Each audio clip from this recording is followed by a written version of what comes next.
Hola, ¿qué tal? Hoy es de tarde, es sábado y estaba estudiando y revisando algunos libros para el apoyo de la elaboración de documentos de titulación.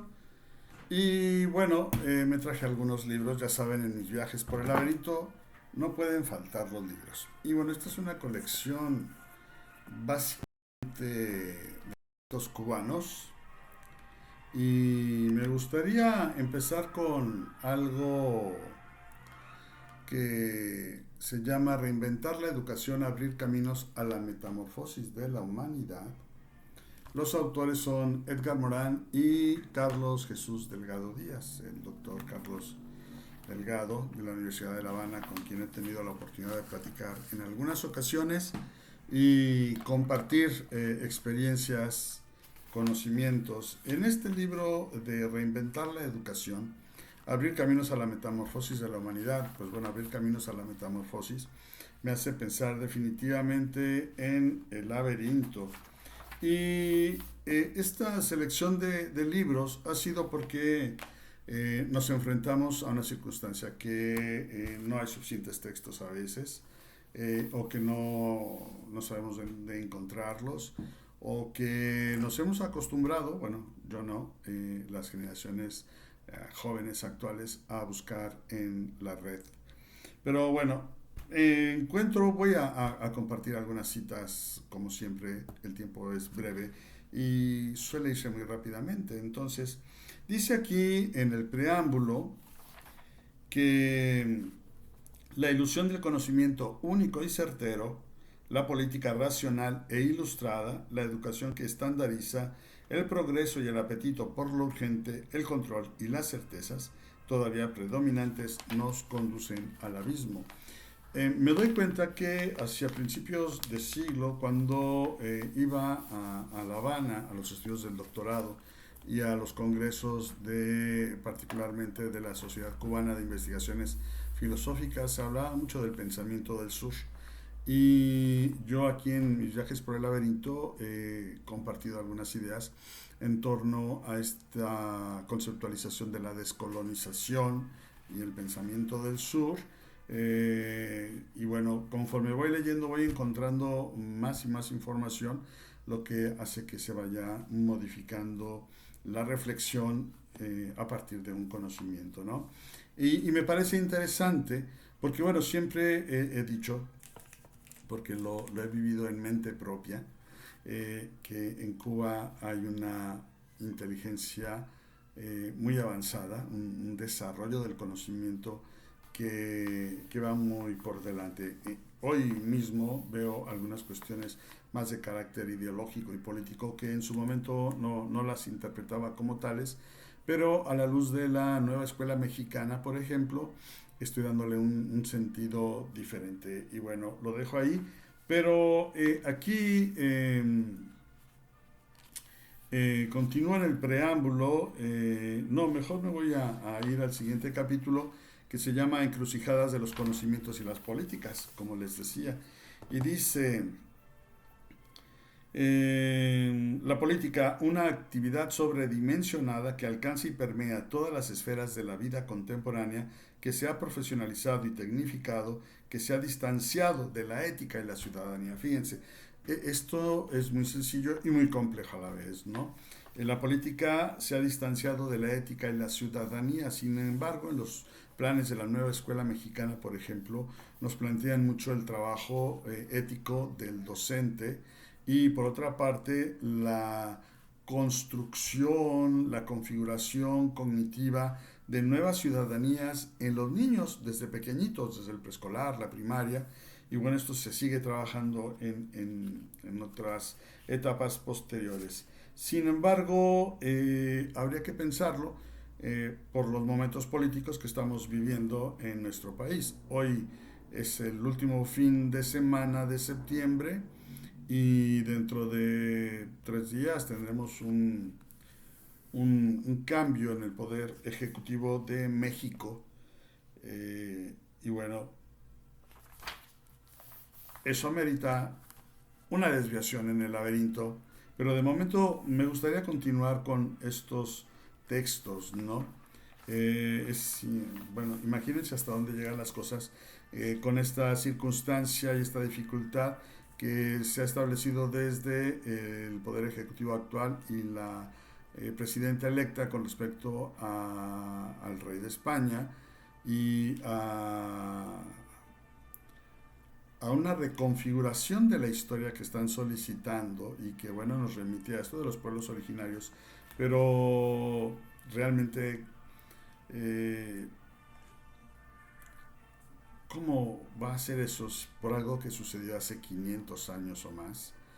Y bueno, en el transcurso de 3 siglos, durante la etapa de la colonia, pero además cuando eran dos familias diferentes, ¿no? Ahora tenemos a los Borbones y en aquel entonces eran los Habsburgo.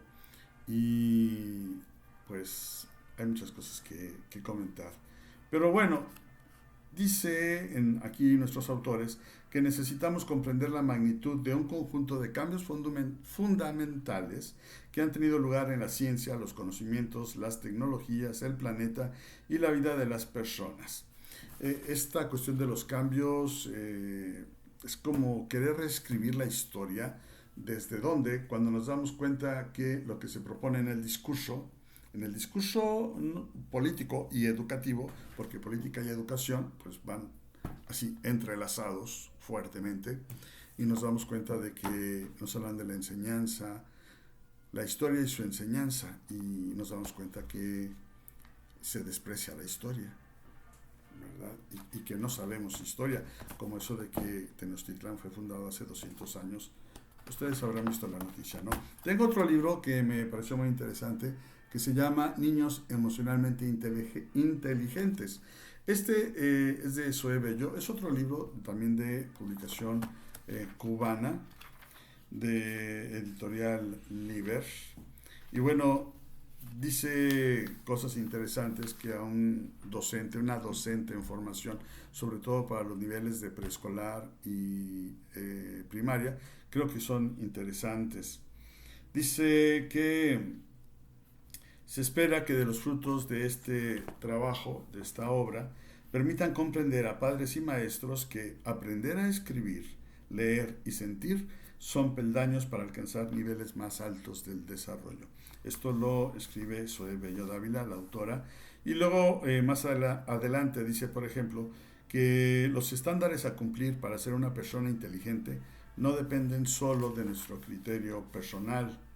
La pregunta interesante sería, ¿somos una humanidad inteligente? Y esto pues nos remite a Edgar Morin cuando habla de esta trinidad, ¿no? Que va desde el individuo hasta la especie.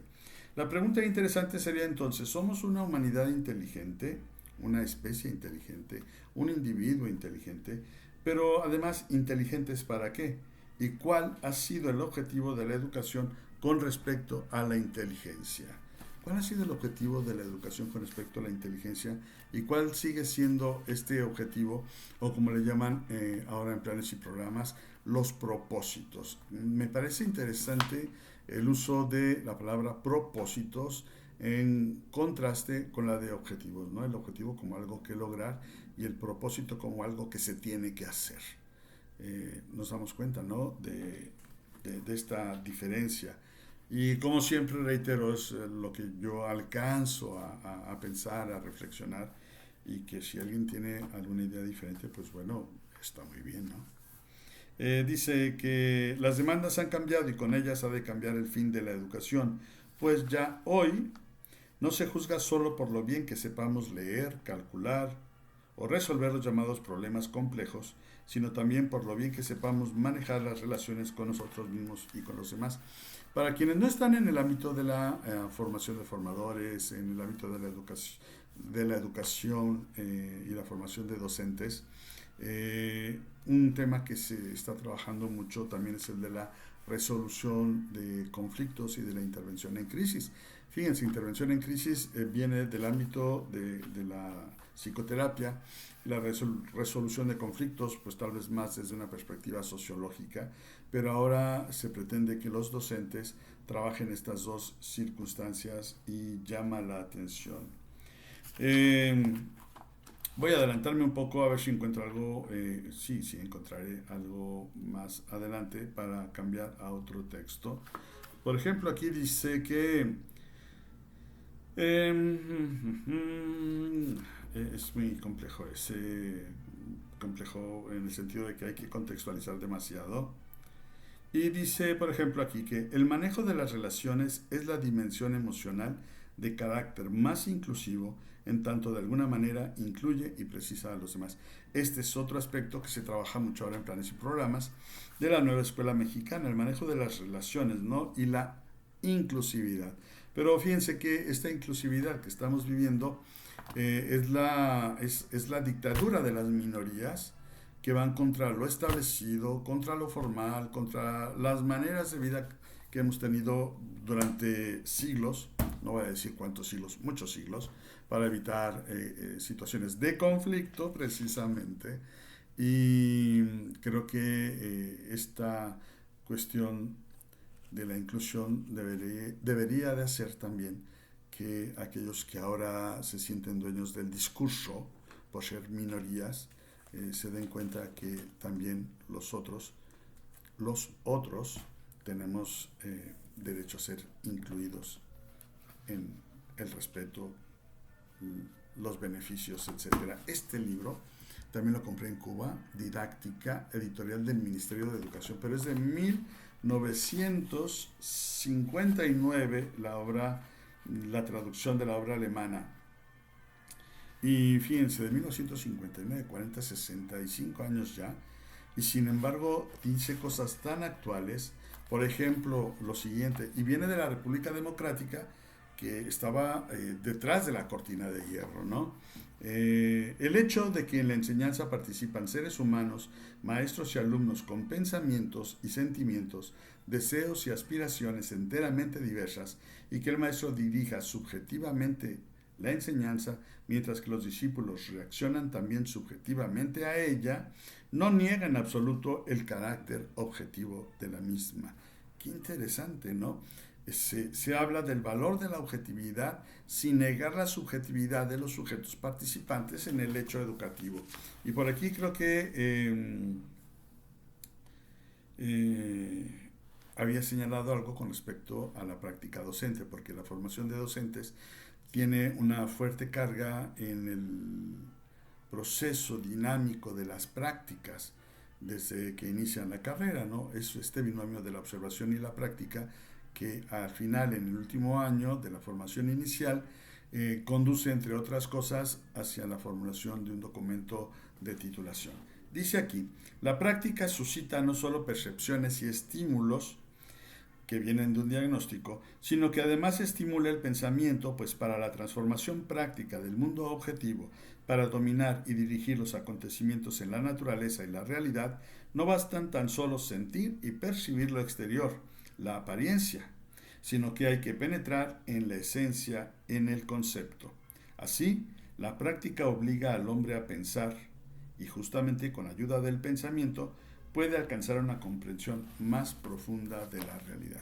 Totalmente, lo que se trata, lo que se pretende en la práctica. Otro libro muy interesante, Educar en la escuela, Educar en la familia, Realidad o Utopía, de Lourdes María Ibarra Mustelier, editorial universitaria Félix Varela, el gran pensador cubano. Y bueno, en este libro de Educar en la escuela, Educar en la familia, Realidad o Utopía, reitero que el pensamiento cubano, por su disciplina, por sus circunstancias sociohistóricas, culturales, ha desarrollado muy bien la configuración de campos de conocimiento. Por ejemplo, parece muy sencillo, ¿no? Pero dice aquí, la educación es un proceso de la actividad humana complejo, multifacético y por ende multidisciplinar. Si nosotros quisiéramos definir y desarrollar estas tres características, complejo, multifacético y multidisciplinar, dedicaríamos mucho tiempo a ello. Y luego dice, yo aquí le puse, wow, esto lo subrayé en 2020. La educación se da en las relaciones de profesores y alumnos, alumnos-profesores, profesores y profesores en el seno de los grupos formales como las aulas o informales como los grupos de amistad, para tratar los aspectos interpersonales del proceso y los hechos educacionales necesitamos un mayor entendimiento de lo interpersonal en general. Es el valor del diálogo, de la comunicación en los procesos de formación, ¿no? Y tengo muchas citas subrayadas. Dice, por ejemplo, que la actuación sistemática y coherente por parte de los profesores, caracterizada por la libertad y la confianza en los alumnos, esto de la confianza en los alumnos, la verdad que yo intento trabajarlo y creo que lo trabajo, a lo mejor a veces no se percibe, pero tener confianza en los alumnos, darles nuestra confianza es importantísimo. Ojalá que ellos también nos den su confianza a nosotros. Dice entonces, la actuación sistemática y coherente por parte de los profesores, caracterizada por la libertad y la confianza en los alumnos, supone concebir los cambios en términos de proceso continuo, a largo o mediano plazo y no de forma abrupta, de tal manera que la intención no se reduce solamente a modificar la conducta que provoca una indisciplina, sino a la formación de la personalidad del sujeto protagonista del desorden e influir en sus compañeros. Fíjense, no se trata solamente de reducir o modificar una conducta, sino de contribuir y provocar la formación de la personalidad. ¿Verdad que escriben de manera increíble? Y luego ya para ir a otro texto rápidamente, ya son 17 minutos, tal vez este va a ser el último libro de hoy. El salón de clase no es solo el espacio donde se enseña y se aprende, sino también un ámbito de convivencia de profesores y alumnos en el que se promueven y desarrollan los valores en los escolares. Y bueno, sí, ya me voy a despedir, pero no quiero dejar de mostrar este libro que es el siguiente. Se llama El audiovisual y la niñez. Lo coordinan Pablo Ramos y Ailín Torres, del Universo Audiovisual del Niño Latinoamericano. Pablo, que Dios te tenga en el cielo. Y bueno, como ustedes se dan cuenta, se dice muy poco y se queda mucho por decir. Y los libros siempre son un gran referente. Por ejemplo, tenemos otro aquí sobre José Martí, La educación como formación humana. Otro que es La alternativa pedagógica de Antonio Gramsci. Los 7 saberes necesarios para la educación del futuro de Edgar Morán. Y bueno, continuaremos seguramente en otro episodio de mis viajes por el laberinto. Estamos por iniciar octubre y falta muy poco para diciembre. La vida sigue. Un abrazo. Hasta luego.